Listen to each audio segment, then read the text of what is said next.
sa kanyang panahon. Lahat ng tao ay may kani-kanyang papel na ginagampanan dito sa mundo.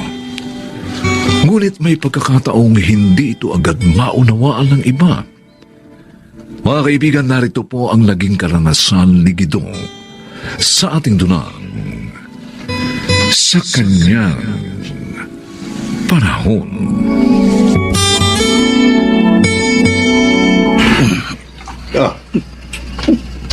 Gido, naglalasing ka na naman. Lagi ka nilang umiinom, Kayo pala, tay. Naglilibang lang naman po ako para makakalimutan ko mga kabiguan ko. Anak, Oh, abay, hindi mo malilimot sa pamamagitan ng alak ang nangyari sa'yo. tama ang nanay mo. Bakit po nangyayari sa akin ito, tay? Oh, Lahat na lang ng niligawan ko, binasted ako. Dapat ko naman silang niligawan na. Hindi rin naman ako pangit, di po ba, nay? Tay? mabait ka naman, anak. At saka, masipag pa. At hindi pangit, di po ba? Ayaw niyong sumagot eh. Anak, pasensya na ha. Mga magulang mo kami. At ayaw namin maging sinungaling sa'yo. Ibig niyo pong sabihin, ang itsura ko pang dahilan kaya lagi akong bigo sa pag-ibig. Huwag ka sanang masasaktan. Pero, posible. Oh, Dahil may mga taong tumitingin sa panlabas na anyo. Ay, bakit naman kasi? Kasalanan ko. No. Pinaglihi pa kita sa hindi maganda. paano na lang pala ako magiging maligaya? Paano? Anak, huwag kang mawala ng pag-asa. Oo nga, tama ang tatay mo. Naniniwala kami na may inilaang magandang kapalaran sa iyo ang Panginoong Diyos.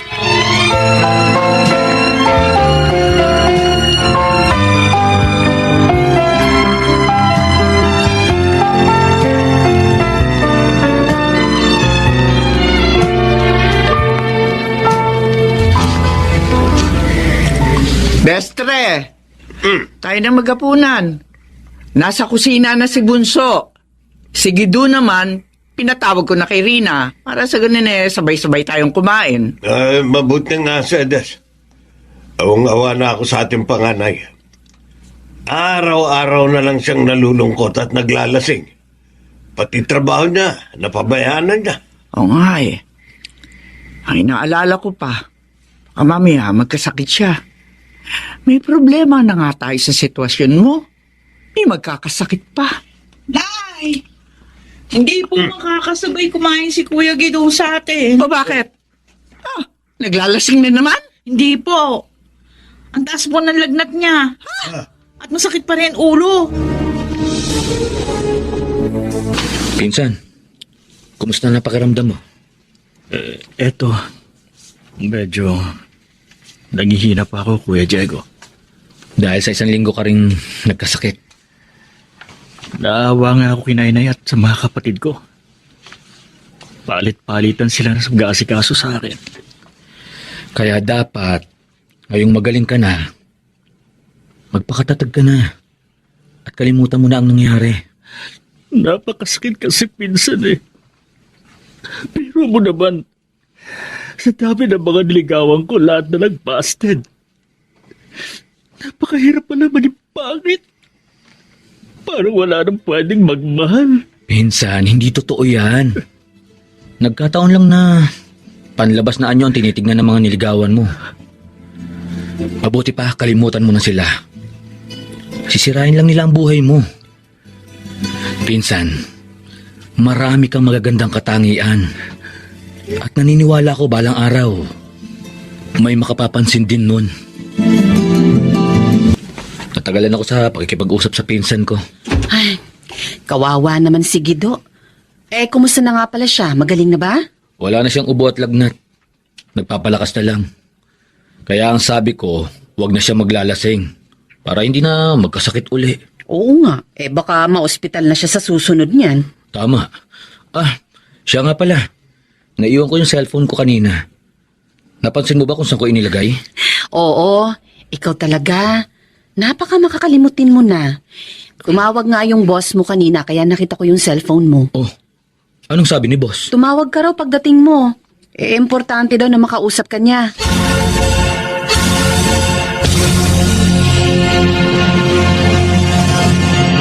Sige na, pinsan. Pumayag ka na. Magandang pagkakataon ito para sa'yo. Oo nga naman, anak. Aba, yung iba nga gusto makapag-abroad pero napepeke. Yung inaalok sa'yo ng Kuya Diego mo, ay siguradong legal yun. Tingin mo kaya, Kuya Diego, makakaya kong trabaho doon? Oo naman. At saka mabait ang boss ko. Mahusay magpasweldo. Lalo na kung masipag ka at mapagkakatiwalaan. Kinakabahan ako, Kuya eh. Baka lalo lang akong mahirapan doon. Pinsan, huwag kang kabahan. Kasama mo naman ako eh. Hindi kita pababayaan. At saka, mawiwili ka doon. Tinitiyak ko sa'yo yan dahil hindi super higpit sa Dubai. Sa bagay, baka pag umalis ako ng bansa, makakalimutan ko ang mga kabiguan ko. Mas matutulungan ko pa si inay at itay. Kung ganun, payag ka na. Sasabihin ko na sa boss ko ha, para masimulan na natin ang pag-aayos ng mga papeles mo.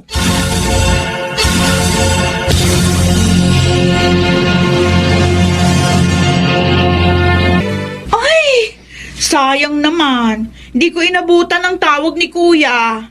Pwede ka naman daw tumawag sa kanya, Rina, sa oras na wala siyang trabaho. Ay, salamat.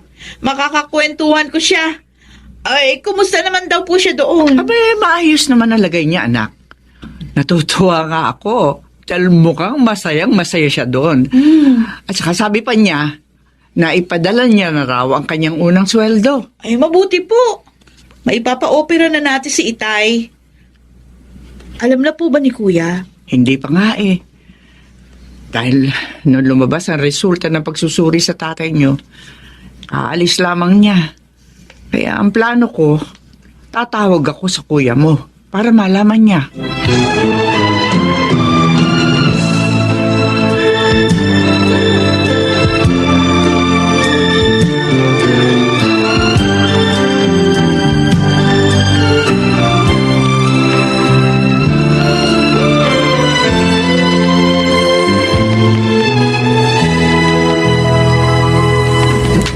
Bakit naman hindi niyo sinabi sa akin nung nandiyan pa ako na may dinaramdam pala si itay? Ang tatay mo may gusto na ilihim sa'yo na may sakit siya eh. Pero bakit? Kasi nga ayaw niyo maragdagan pa ang dalahin mo. Paano ko pa ngayon maaalagaan si itay? Ganun nandito ako sa ibang bansa. Narito naman kami ng dalawa mong kapatid eh. Kami na ang bahala sa tatay mo. Kaya lang sana, tulungan mo kami sa pagpapagamot sa kanya, anak. Nay, ano po bang sabi ng doktor? Ano daw po bang sakit ni itay? Kumusta na si Tia Bestre, pinsan? Medyo malakas na, Kuya Diego. Mabuti na lang pala nakapag-abroad ka, no? Naagapan agad ang bukol sa prostate ni Tio. Oo nga, Kuya eh. Nagamot ka agad yun. At mas naging madali pa sa akin ang paglimot sa mga kabiguan ko. At saka anong malay mo? Dito mo makita ang itinakda para sa'yo. Ayoko na munang isipin yung pinsan. Talaga? Oo, ex-man. Sayang naman. May ipapakilala pa naman sana ako sa'yo. Sa kanalaan. Ang gusto ko, matulungan ko muna ang pamilya ko. Salamat naman at napasyal ka, Sandra. Sabi po kasi sa akin ni Diego nang tumawag siya kanina, pasyalan ko raw po kayo. Ibiniling ko talaga yon nung makausap ko ang asawa mo. Sandra, may itatanong kasi ako sa iyo. Ho, ano po yun, Chang? Hindi ba kilala mo si Mantinoy? Opo. Gumagawa ho yun ng bahay. Ay, kasi ang gusto ni Guido, ipaayos na itong bahay namin. Para makapagpatayo na rin ng sari-sari store. Aba, maganda po yun. Malilibang na kayo, kikita pa. Oo nga eh. Pagtutulungan namin sinupi ni Bestre ang negosyong yon. Sa ganun eh, makatulong din naman kami kay Guido.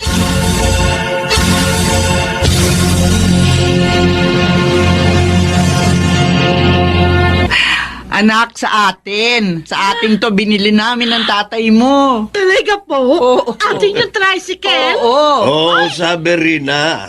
Katas yan ang tindahan namin ng nanay mo. Katas talaga, ha? Bunga lang kita namin ang tricycle na yon. Sino pong papasada nun? May nakuha na po ba kayo? Ay, hindi na kailangan magganap. Ang tatay mo ang papasada ng tricycle natin. Oo, may lisensya naman ako eh. Tiyak, matutuwa si kuya kapag nalaman ng magagandang balita natin. Bah, parang may good news ka rin ah. Ay, syempre! Syempre naman, tay! Ang lagay kayo lang. Oh, ano yun? Ano ang good news mo, Aber? May award po ako sa graduation namin. Nagustuhan niyo po ba mga pasalubong ko sa inyo, Inay? Tay? Oo naman, anak. Ba, pati mga kapatid mo, tuwang-tuwa sa mga bigay mo. Salamat ha, anak. Ako po ang dapat magpasalamat sa inyo, Inay. Tay, dahil hindi niyo ako pinabayaan nung pinanghihinaan ako ng loob. Ginawa namin yon dahil mahal ka namin, anak. Oo. Nay, Tay, salamat din po sa pagsisinap niyo sa inipon ko. Ngayon, handa na ako mag-asawa. Mag-aasawa ka na? May nobyo ka na ba?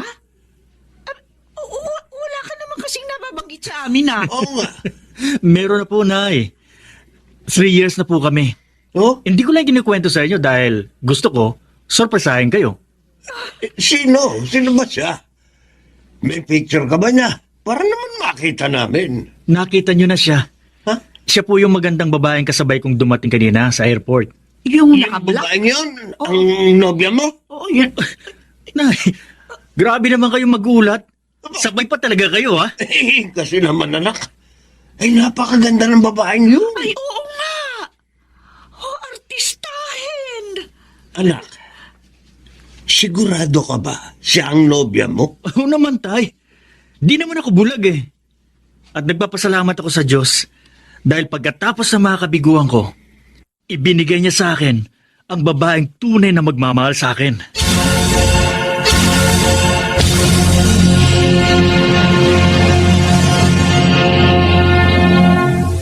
Sa kanyang panahon, ang buhay ay puno ng pakikipagsapalaran. Kaya dapat na ang tao ay laging nakahanda. Mga kaibigan, narito po ang naging karanasan ni Sania sa ating dulang sa kanyang panahon.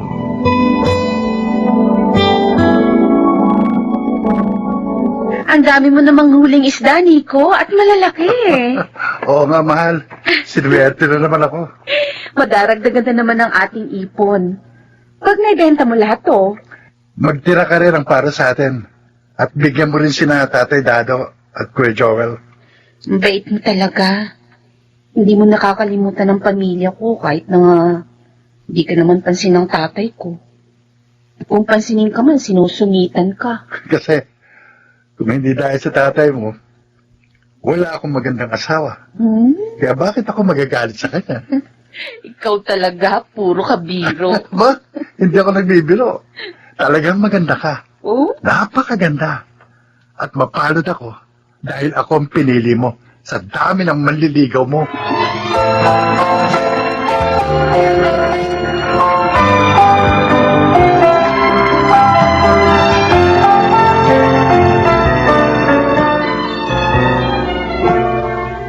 Wow! May isda na naman kami. At ang lalaki pa, ha? Padala ni Nico, Kuya Joel. Marami kasi uli siyang huli. Ang bay talaga ni Bayaw. Hindi kami nakakalimutan. Nagpapalapad lang yun ng papel. Tay, Akala yata niya matatanggap ko na siya bilang manugang. Nagkakamali siya. 3 taon na po kaming kasal ni Nico, Itay. At 1 taon na po ang apo niyo sa amin. Hindi ba maaaring kalimutan niyo na ang nakaraan? Hindi ko makakalimutan yon. Hindi siya ang gusto ko para sa iyo. Dangan nga lang, itinanang ka ng litik na yon. Kaya yan, naghihirap ka sa buhay. ay, tapos na po ang lahat. Wala na kayong magagawa. Matuwa na lang kayo na maligay sa Sanya kay Nico.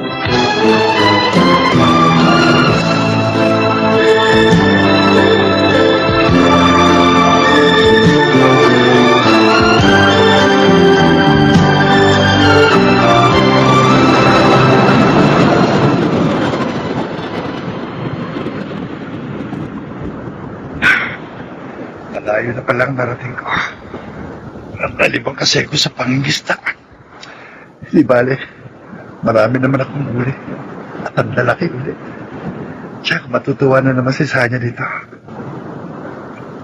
Oh, ang lalaki na ng alon dito. Mabuti pa makauwi na. Oh, may malaking alon. Sasalpukin ang bangka ko. Hindi! Hindi!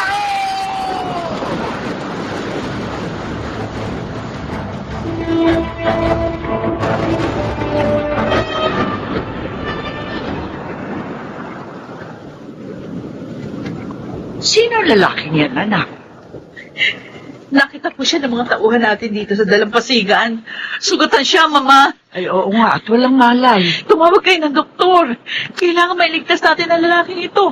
Marami siya sugat. Ay, bakit ka umiiyak? Ayoko siya mawala. Ayoko mawala si Noel. Pero anak, Tulungan na natin siya. oo, Dali. sige, oo. Uutusan ko yung isang tauhan natin na tawagin si Dr. Romano.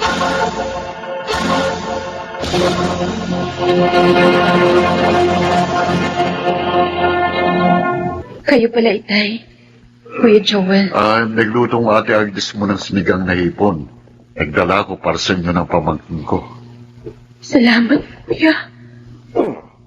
Umiiyak ka na naman. Hindi ko kasi mapigilan, Tay. Alala na po ako kay Nico. Ilang araw na siyang nawawala. Kahit bang bangka ninyo, hindi pa natatikpuan? Oo, Kuya. Hinala ko. O kaya may babae at sumama na siya doon. Naman. Itay, huwag ko kayong magsalita ng ganyan. Pinahihina nyo naman ang loob ng kapatid ko eh. Hindi ako magagawang pagtaksila ni Nico. Mahal niya ako. At tapat siya sa akin. Eh, kung totoo yan, nasan siya? Kung nadisgrasya siya, sana nakita na ang bangka niya. Kaso hindi. Naniniwala ako. May dahilan kaya hindi siya nakabalik. May nangyari sa kanya. At kung ano man yun, sana maligtasan niya.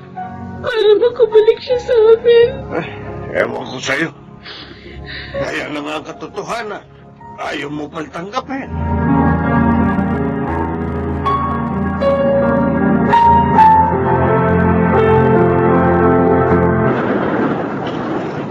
Kanina pa kita hinahanap. Narito ka lang pala sa may Dalampasigan, Noel. Hindi na ang pangalan ko. Nico. Pasensya na, Rika. Nainip ako sa bahay niyo, kaya namasyal ako rito. Ang ganda dito, no, Noel? Tahimik. Ang linaw ng tubig dagat. Ang puti ng buhangin. Rika, sinabi ko na sa'yo. Ako si Nico, hindi si Noel. Alam ko. Pero sana hayaan mo na lang tawagin kitang Noel. Kasi kamukha mo siya. Mas mataba. At mas matangkad ka nga lang sa kanya. Pero ang sabi mo, na-aksidente siya bago kayo ikasal. Oo. At iyon ang ikinamatay niya. Kaya nga nung makita kitang sugatan, talagang pinilit ko si Mama na tumawag ng doktor. Dahil ayoko mawala ka. Rika, Ayoko matulad ka kay Noel. Dahil mahal kita. Mahal kita, Nico. hindi. Nagkakamali ka lang ng nararamdaman ko. Akala mo lang mahal mo ko, pero ang totoo, yun ay dahil naaalala mo siya sa akin. Hindi ba pwedeng mahalin mo rin ako? Pasensya ka na. Pero may asawa at anak na ako. At natitiyak ko, nag-aalala na sa akin ang asawa ko.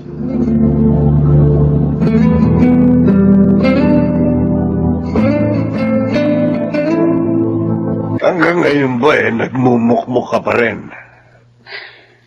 Hayaan niyo na lang po ako, Itay. Hindi ko naman po pinababayaan ang anak namin ni Nico. Magtrabaho ka na. Para mabuhay kayo. Ako mag-aalaga sa apo ko. Bala ko naman po talagang kumuha ng pwesto sa palengke. Hindi yun ang ibig kong sabihin. Sumama ka doon sa pisan mo si Agnes. Sa Abu Dhabi? Oo. Maganda roon. Kikita ka ng malaki. Malilimot mo pa ang walang yamong asawa. Pero itay, Akong mag-aalaga sa apo ko. Gagastosan ko rin ang pag-alis mo. ayoko po itay. Ayoko po mapalayo sa anak ko. Eh, may santik pala talaga utak mo. Tigas ang ulo mo. Itay, sana hayaan niyo na lang po ako. May asawa na ako. At isa pa, naniniwala ako. Babalik din sa amin si Nico.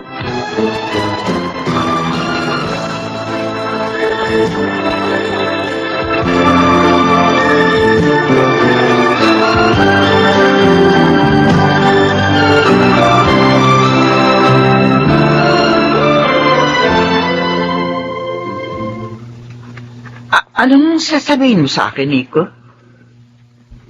Aling Flora, gusto ko pong magpasalamat uli sa pagtulong niyo sa akin. Utang ko po sa inyo ni Rica ang buhay ko.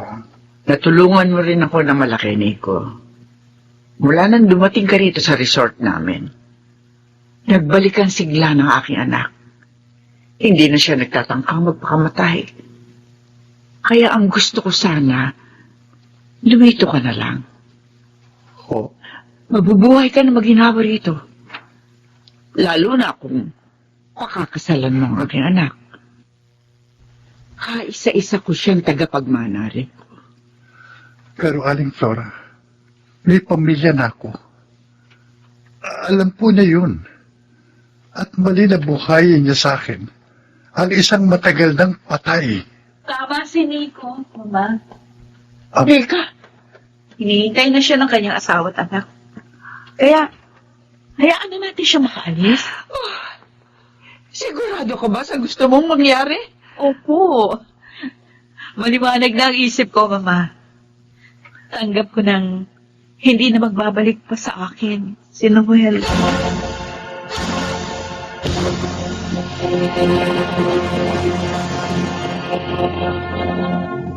Akala ko hindi ka na darating, Sanya. Ang tagal mo eh. Pinaliguan ko pa kasi si Junior, Kuya Joel, kaya medyo natagalan ako.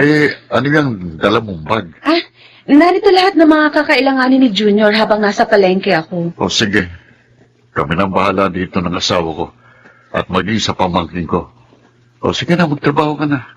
Salamat. Salamat, Kuya. Buti ka pa, nauunawaan mo ko. Dahil nakita ko naman kung gaano ka kamahal ni Nico. Kaya hindi rin ako makapaniwalang ipinagpalit ka niya sa iba. Sana nga, bumalik na siya. Kasi anibersaryo na ng kasal namin bukas.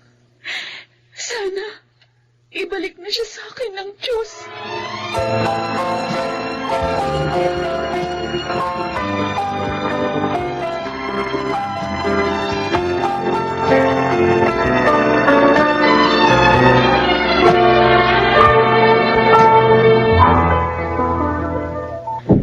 Tulog na si Junior.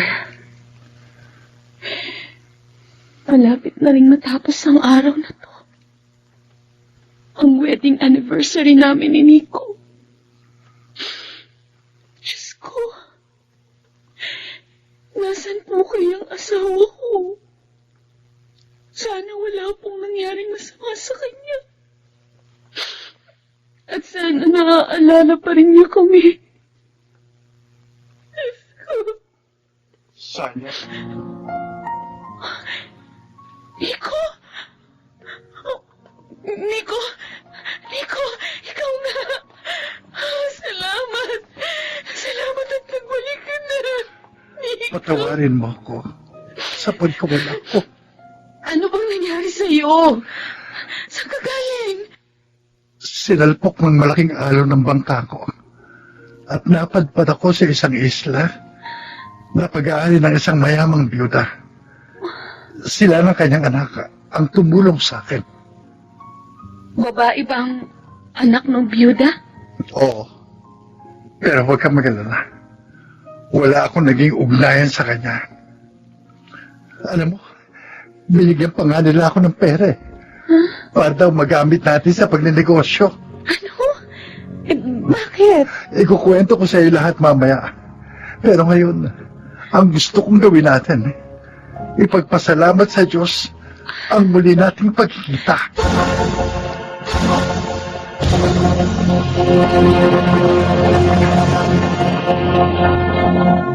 Sa kanyang panahon,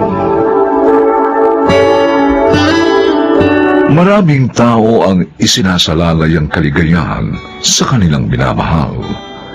Ito raw ay natural. Subalit papaano kung mawala ang minamahal? Mga kaibigan, pakinggan po natin ang naging karanasan ni Alisa sa ating dunang sa kanyang panahon. Oh, Alisa, narito na tayo sa park. Ano bang good news ang sasabihin mo sa akin? Fernan, magiging tatay ka na. Ano? Oo, magkakababy na tayo. Kaya dapat tuparin mo na yung sinabi mo sa akin, ha? Pakasal na tayo. Oo, sige, sige. Bakit Ha? parang hindi ka masaya? Ayaw mo ba na magka-baby na tayo? Hindi nagulat lang ako. Masaya ako. Tama, nakangiti ako. Ako din, Fernan. At tiyak na matutuwa rin ang anak kong si Cheche pag nalaman na magkakaroon na siya ng baby brother. Wish niya kasi yun eh. Kahit nung buhay pa ang papa niya. Ganun ba? Oo, para daw may kalaro siya. Kailan tayo magsasabi kina Inay at Itay para sa ating kasal?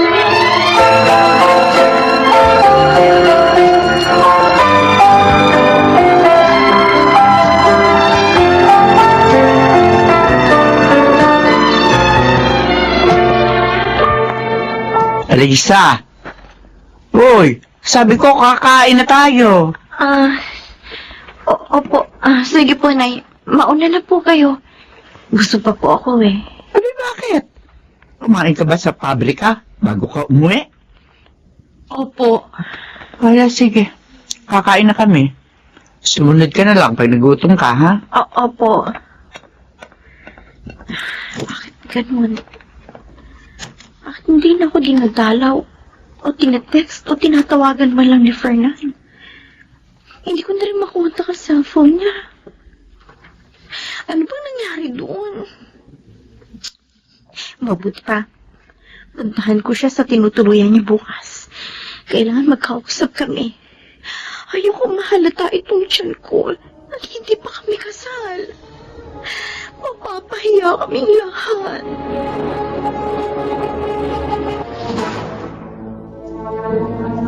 Alisa, anak. May problema ka ba? Itay, Napapansin kasi namin ng tatay mo na lagi kang malungkot. Walang ganang magtrabaho. Minsan nga nakita ka pa ni Cheche na umiiyak. Bakit ba, anak? Itay, Oh. Tungkol ba sa iyong nobyo? Ilang linggo na naming napapansing hindi siya pumapasyal dito. Tay, inalikuran niya po ako. Ano? Kami na nga aming magiging anak. Ano? Buntis ka? Opo. Diyos ko! At bigla na lang nawala si Fernan. Matapos ko sabihin ito sa kanya. Ang hudas na yun! Niloko ka lamang pala. Kaya pala noong pa man, mabigat na ang loob ko sa kanya. Dahil manloloko siya. Ano ka na ngayon, anak? Magiging dalawa na ang anak mo na kailangan mong itaguyod. Hindi ko alam, Nay. Oh, Tawad po. anak. Ngayon mabibili tayo sa kahihiyan.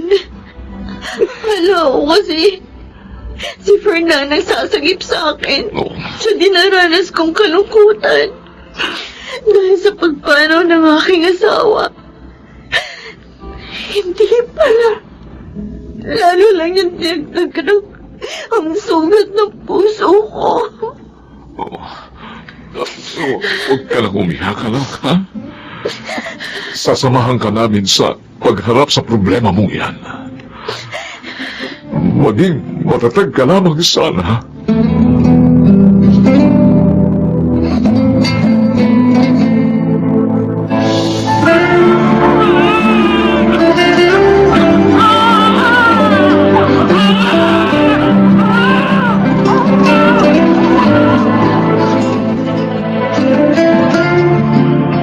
Nay, may dala akong gatas para sa pamangkin ko. Ito po, oh. Malaking lata na yung binili ko para magtagal. Salamat, Emmy. Ay, malaking bagay to, lalo na para sa mag-ina. Kumusta na po ba si Alisa? Ay, ayun. Madalas pa rin malungkot. Ayaw pa rin pasusuhin ng kanyang anak. Kawawa naman ng kapatid ko. Talagang hindi na pinalikan, walang yan yung nobyo. Dapat pala, hindi na lang siya nag-boyfriend. Anak, nag-aalala ko. Baka magkasakit ang kapatid mo dahil sa ginagawa niyang pagpapabaya sa kanyang sarili.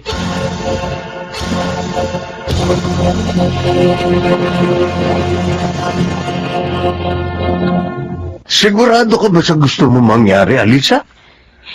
Opo, Mang Samuel. Nagtataka lang ako. Wala bang tumutulong sa'yo? Wala po. Ano? Hindi ko nga po alam kung paano bubuhayin ang batang ito. Kaya sana, kunin niyo na lang. Talagang kukunin ko ito. Kailangan namin ito dahil wala kaming anak ng aking asawa. Ay, bibigyan kita ng pera para magamit mo sa pagsisimula ng isang maliit na negosyo.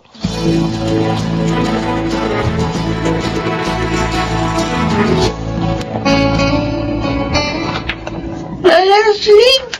Lalo Karting! Buti pa, nandito na kayo. Eh, bakit? Bakit, Cheche? May nangyari ba habang wala kami? Si Inay po kasi. Lumabas po siya kanina. Dala ang baby brother ko. Ano ba yun? Tapos nang bumalik siya, wala na si baby. Oh, Diyos ko! Eh, saan niya dinala ang bata? Tinanong ko nga po sa kanya yun eh. Pero hindi niya ako pinansin. Nagkalang siya sa kwarto niya. Kadig, mukhang hindi na normal ang anak natin. Lolo, kausapin niyo po si Inay para malaman natin kung nasan si baby.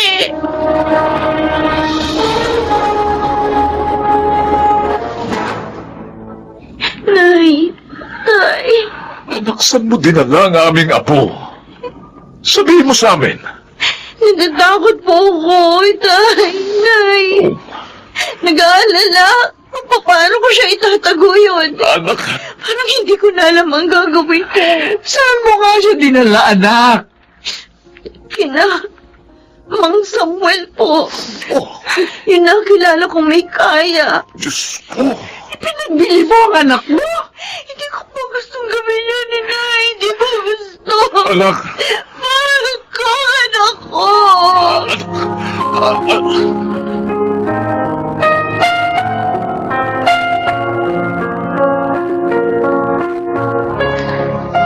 May depression ho yung kapatid ko, Mang Samuel. Ayon ho sa doktor na sumuri sa kanya. Ba't naman siya nagkaroon ng ganun sakit? umanaw ang kanyang asawa.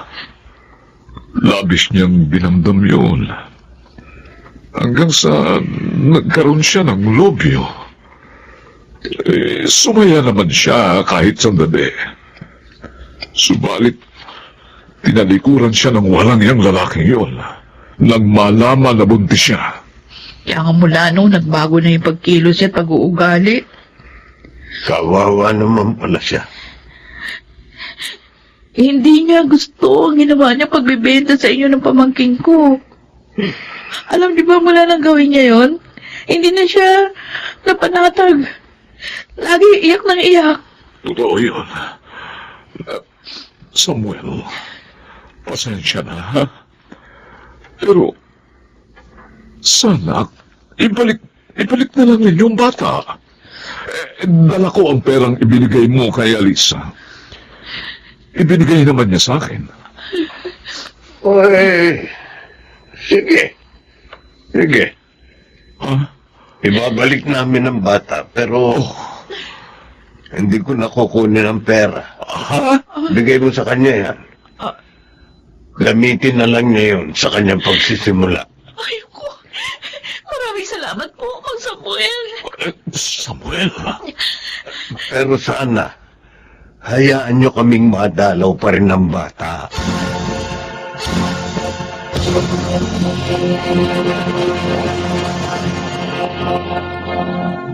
Uy, ang gaganda naman itong mga stuffed toy na to, Alisa.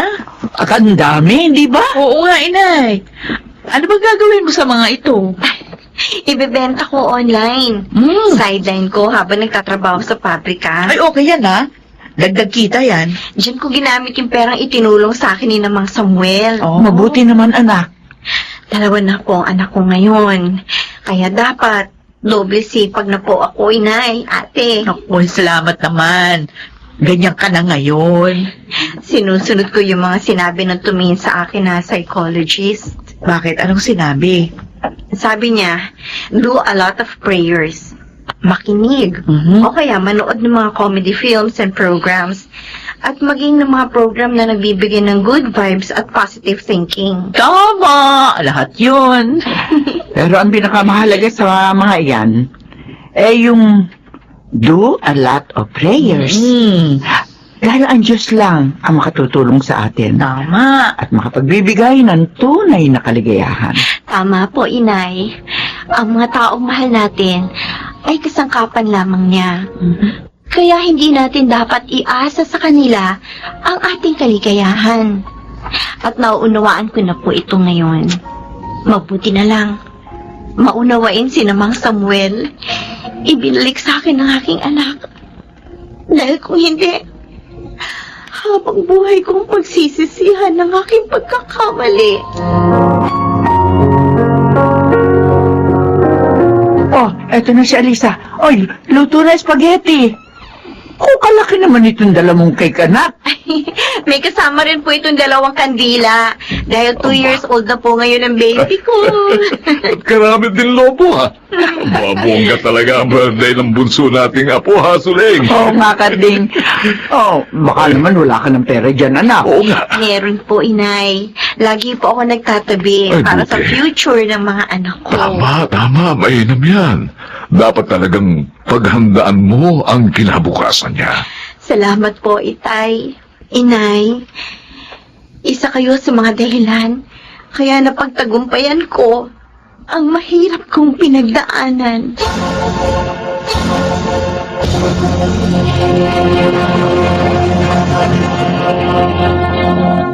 Sa kanyang panahon,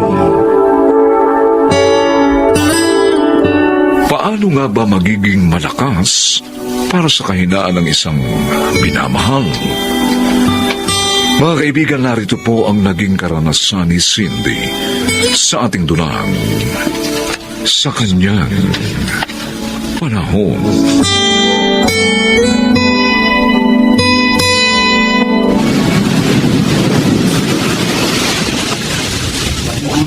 Cindy! Eto ako! Oy! Harold! Oh! Eto na yung isang banyerang bangos mo. Pwede yan. Nabunuhan ko na eh. Kaya sa akin ka na magbabayad. Ay, naku, salamat talaga, Harold. Buti na lang ipinagreserba mo ako na isang banyera. Kung hindi, wala na talaga akong aabutang bangus na mabibili dito sa Fishport. Tanghali na eh. Kailangan talaga maaga ka sa pamimili dito. Oo nga. Yung iba nga dito na natutulog eh sa pag-aabang ng kanilang mga paninda. Kasi naman eh, hindi rin ako makaalis ng maaga sa bahay. Alam mo na, ang dami kong obligasyon. Kaya, salamat talaga palagi sa pagmamalasakit mo, ha? Okay lang yon. Lagi naman ako nandito sa Fishport eh.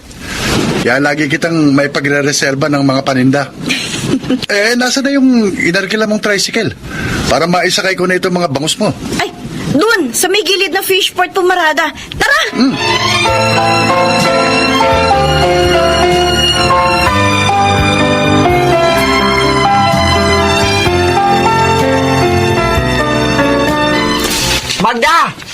Magda! Yan ka na naman, Ising. Kukulitin mo na naman ako eh. Positive ka nga ba o negative? Hindi pa nga ako nagtitest.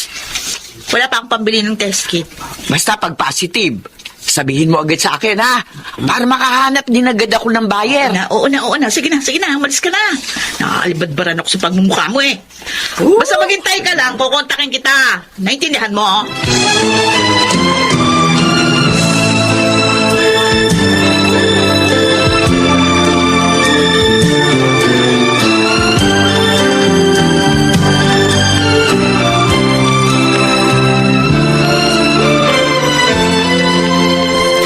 Oh, gabi na.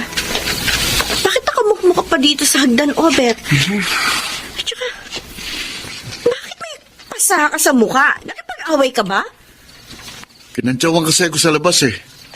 Na magiging kuya na naman daw ako. Dahil buntis na naman sa inay. Ano ba naman yan sa inay, ate? Ang tatanda na natin, wala pa rin tigil sa pagpapabuntis kung kani-kanino. Nakikipag-away tuloy ako dahil sa kanya eh. Totoo ba yung sinasabi mo? Oo. Dinatan ko nga kaninang suka ng suka sa may lababo eh. Nasaan ngayon si inay? Ando sa kawarto niya. Nakahiga sa papag niya. Nanlalata na kasusuka.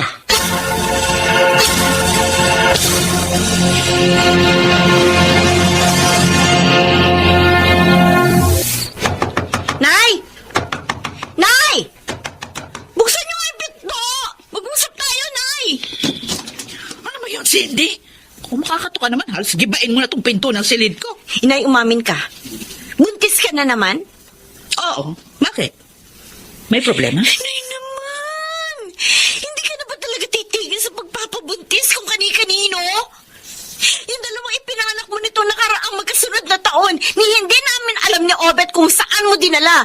Tapos eto, buntis ka na naman? Pinagbili ko nga sa incheck, di ba? Huwag ka mag-alala. May bayar na si Ising sa pinagbubuntis ko. Kaya hindi madadagdagan yung mga pakainin mo. Yun nga masama, Nay eh. Ginawa niyo ng negosyo yung pagbubuntis ninyo. Bakit pa parang hindi niyo alam na malaking kasalanan yung kinasanayan yung yan? Bakit mo ba kasi ko pinakikialaman? Ay, mag-asawa ka na rin. Para yung sariling buhay mo na lang ang pakialaman mo.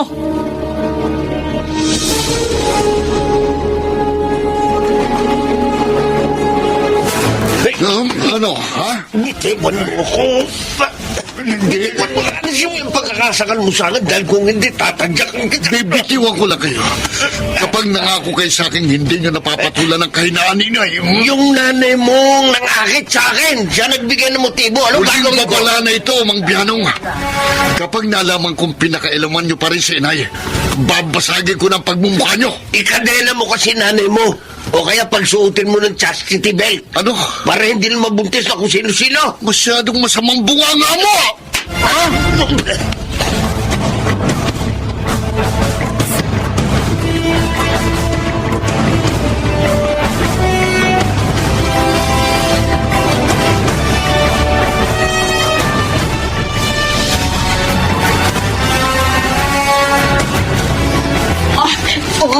Ising, saan ba talaga ako paanakin? Masakit ng balakang ko. Hirap na ako sa kalalak. Doon sa nakita ko barong-barong sa gilid ng highway. Wala nakatira doon. Kaya safe tayo doon. Sigurado kang kahit sino walang nakasunod sa atin, ha? Oo, wala. Mahirap na. Baka masundan pa tayo dito ni Cindy. Mapupulilyaso tiyak yung mga plano natin. Wala sabi. Maniwala ka sa akin, Magda. Ising, sandali. O ano? Teka, nararamdaman ko basta pumutok na yata. Ano bigang ko? Ay, teka. Kailangan makarating muna tayo sa barong-barong. Ano ka ba? Ang anak na yata ako, hindi ko na kaya. Alam mo, Diyos, ayan na. Ayan na pa sa saluhin. Ay, Diyos ko ha! Paano ko masasaluhin ng anak mo, Magda?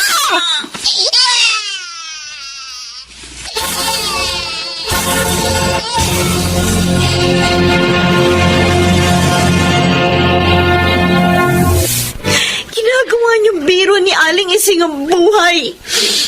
Mabuti na lang may mga barangay tanod na nagawi sa barong-barong sa highway. Nadala ka agad kayo dito sa ospital. Pati na yung sanggol na isinilang niyo. Alam mo, Alam mo kung bakit ako nagkakaganito? Nay, hindi tama.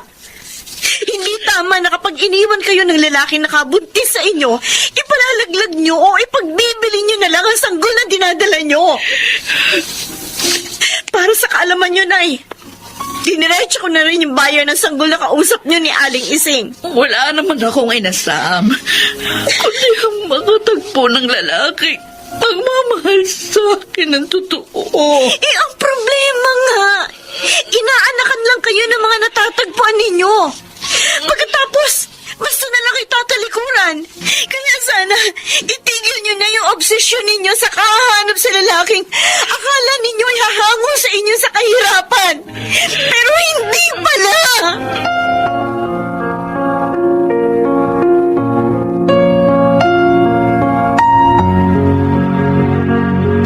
Cindy? Iniisip ko talaga kung ikaw nga yung nakita kong nakaupo dito sa sulok ng fishport eh. Gabi pa lang ah. Bakit nandito ka na? Dito na ako magpapalipas ng gabi, Harold. Teka, umiiyak ka ba? Bugtong-bugto yung mga mata mo eh. Sinay kasi. Nanganak na naman. Ang nakakainis, baka sa susunod na buwan, buntis na naman kung kanino. Kung alam niya, nananawa na ako sa pagsisikap. At sagad na ako sa mga problemang dinadala niya sa buhay namin. Apo nga dito sa tabi mo. Alam mo, pareho lang tayo ng kapalaran sa mga magulang. Ang nanay at tatay ko rin, puro sarili lang nila iniisip. Madalas nga, sinusugod ako dito sa fishport eh. Para manghingi lang ng mga pambisyo nila. Alak, sugal, gano'n. Sa halip na sila maging suporta natin sa mga hamon ng buhay. Eh wala naman tayong aasahan eh. Kundi ang mga sarili natin. Kailangan nating kumilos. Pero siyempre, kailangan din nating manampalatayang pansamantala lang ang mahihirap na sitwasyon sa ating mga buhay.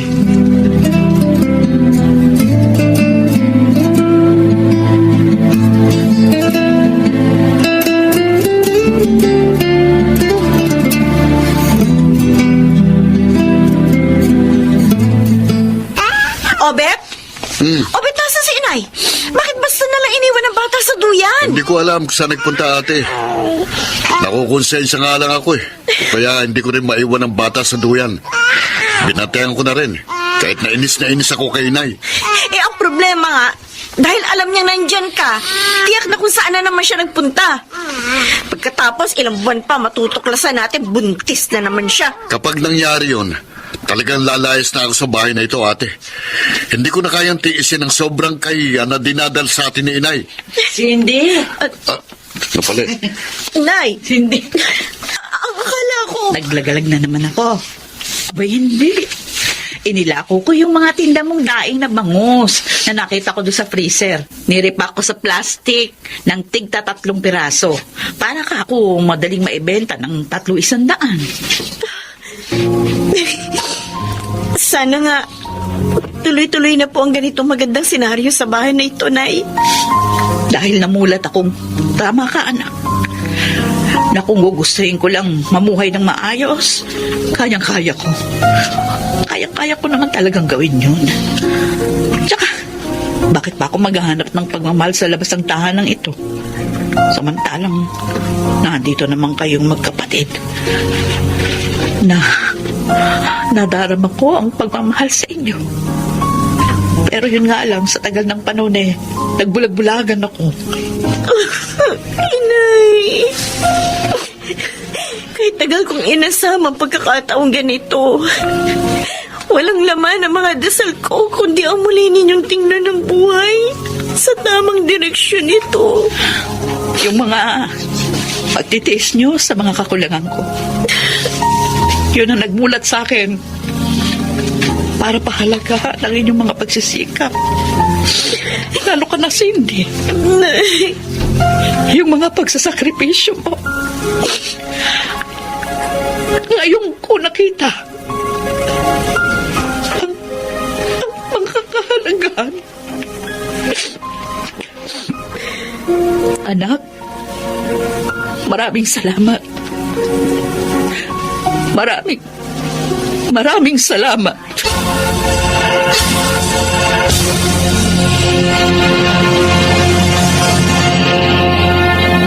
Sa kanyang panahon, nabibigyan nga ba ng dignidad ng karapatang umunlad ang isang tao sa paraang hindi nakasasakit o nakasasama sa kapwa? Mga kaibigan, narito at ating pakinggan ang naging karanasan ni Chona sa ating dulang sa kanyang panahon.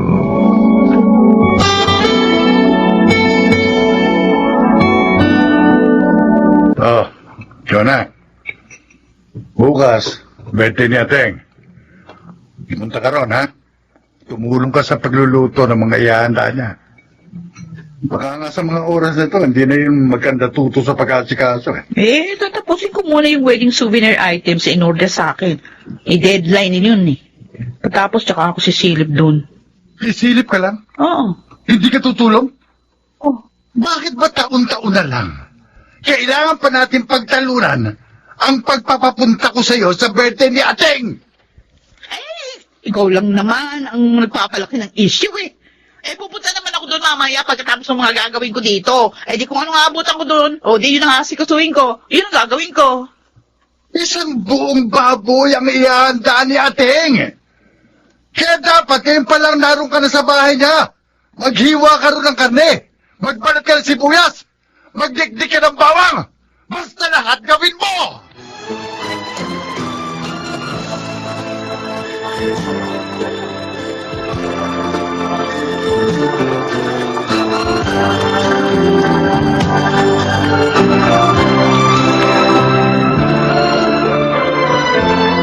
Anong sabi mo, Elsa? Hindi ka tutulong sa pagluluto sa birthday ni Ateng? Nabibigatan na kasi ako dito sa tiyan ko eh. Ano? Walong buwan na nga kasi eh. Kaya hindi na ako makakilos na maayos. Nahihirapan na ako. Kahit ba maghugas ka lang doon ng mga pinaglutuan, magwalis-walis, maglampaso, hindi naman mabigat na gawain yun. Sige. Bahala na. Anong bahala na? Iko-condition ko muna tong katawan ko. Ano ka ba? Panay na ang text ni Ateng. Kaya ihahatid na kita ron ngayon. Ano? Gusto mo pa bang sugurin niya tayo rito at nakdakan? Ika na. Masasama yung pakiramdam mo kapag inihiga mo ng inihiga.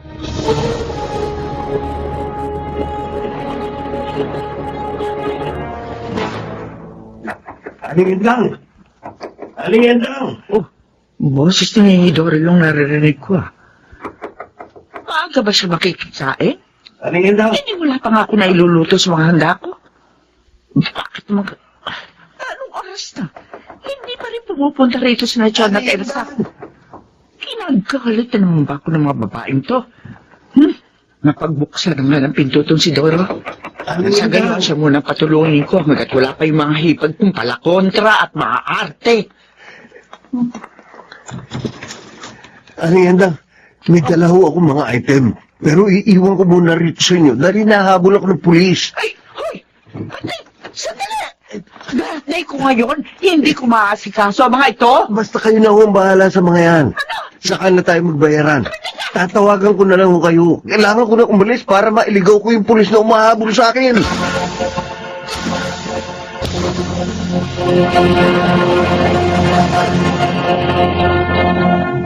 Elsa, huling okasyon na to sa bahay na ito na magkakatulong tayo. Huwag mo nang asahang makakasama mo pa ako sa mga susunod. Ha? Anong ibig mong sabihin, Chona? Siguro naman. Karapatan ko palayaan ang sarili ko mula sa pandidikta ni Ateng. Yung dumating ang araw na hindi ko na kayang magdesisyon para sa aking sarili dahil lang sa mas nagiging makapangyarihan yung mga salita niya. Alam mo, ang totoo, ganyan na rin ang nararamdaman ko, Chona. Matagal na. Sinasabi ko rin ito kay Nomer pero hindi niya ako pinakikinggan. Ako, alam ko magagalit din sa akin si Aldo sa desisyon ko na to. Pero kung kailangan niya magalit para maunawaan ako, nakada akong harapin yung galit niya. Pero Paano ko ipaglalaban ng sarili ko, Chona? Lalo na, nasa ganito pa akong kalagayan ng pagdadalang tao. Alam mo, hindi lahat ng panahon ng pagtitiis, Elsa.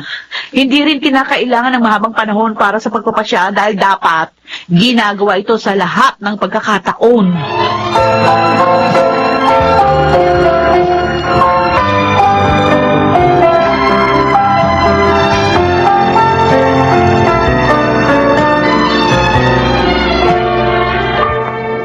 Ano ikaw mo, Doro? Ihanap ko muna ng pansamantalang paglalagakan itong mga paninda ko? Mainit ho kasi ngayon ang mga pulis sa Aling Endang. Baka matunto na dito ko dinadala sa inyo mga nasasalis kong paninda. Ayoko naman kayo madamay dahil kapag nahulihan kayo kahit isang nakaw ng paninda lang na may tag price, makukulong kayo. Aba naku, ay hindi naman yata tama mangyari yun. Ay, Doro, malaki na ang kapital na pinakawalan ko rito sa mga pektos mo. Kaya nga ho, bago mabulilyaso, yung mga illegal na paninda na yan, ihanap nyo na ng mapaglilipatan.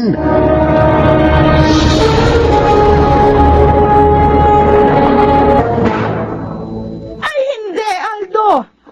Ayoko dito ilagak ni ating yung kanyang mga illegal na paninda. Hindi ako papayag. Huwag ka nga hysterical, Chona. Pansamantala lang naman eh.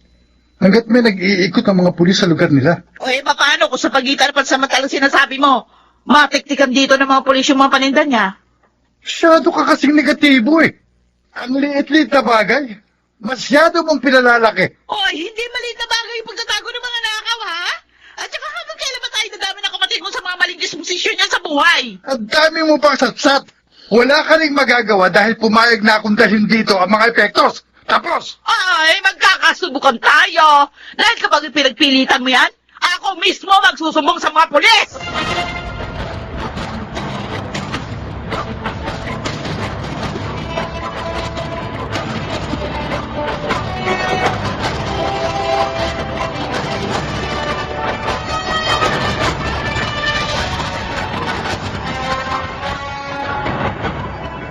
Nai-impluwensyahan ka kasi ni Chona, kaya hindi mo na rin sinusunod ang mga sinasabi ko, Elsa.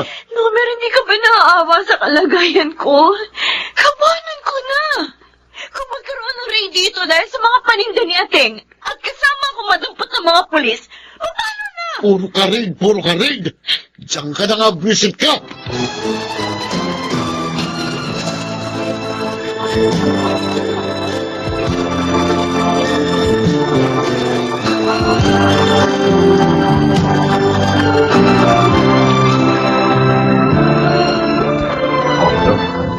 Doro?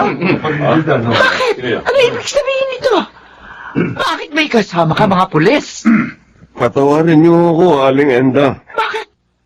Nagipit na ho ako, kaya tinuro ko na kayo bilang pinanser ko. Pasensya na ho, Mrs. ha? Pero kailangan niyo hong sumama sa amin sa presinto para magpaliwanag kasama ng taong to.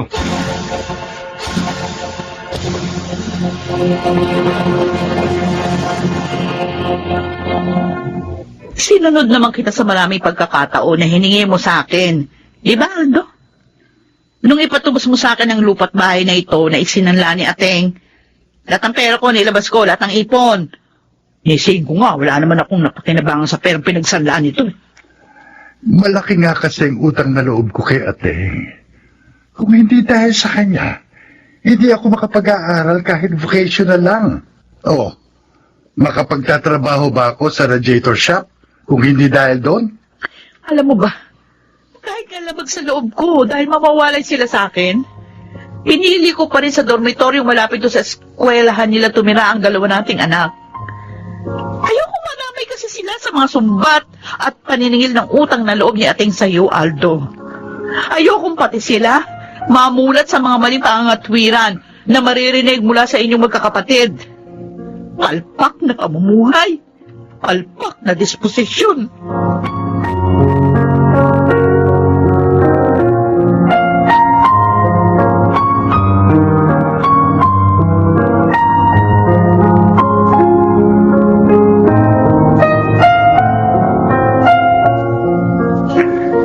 Mabuti na lang pala, Ateng.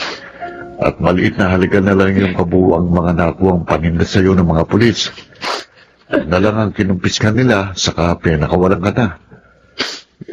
Kung tutuusin, si Doro naman talagang makukulong dahil nahuli siyang sinasalisya ng isang sakong ladies wear sa isang mall sa Divisoria. Naibenta ko na nga kasi ang karamihan sa mga epektos. Pero dahil sa nangyari ito, ayoko na ng ganong klase hanap buhay. Pati kayo, muntik pang madamay.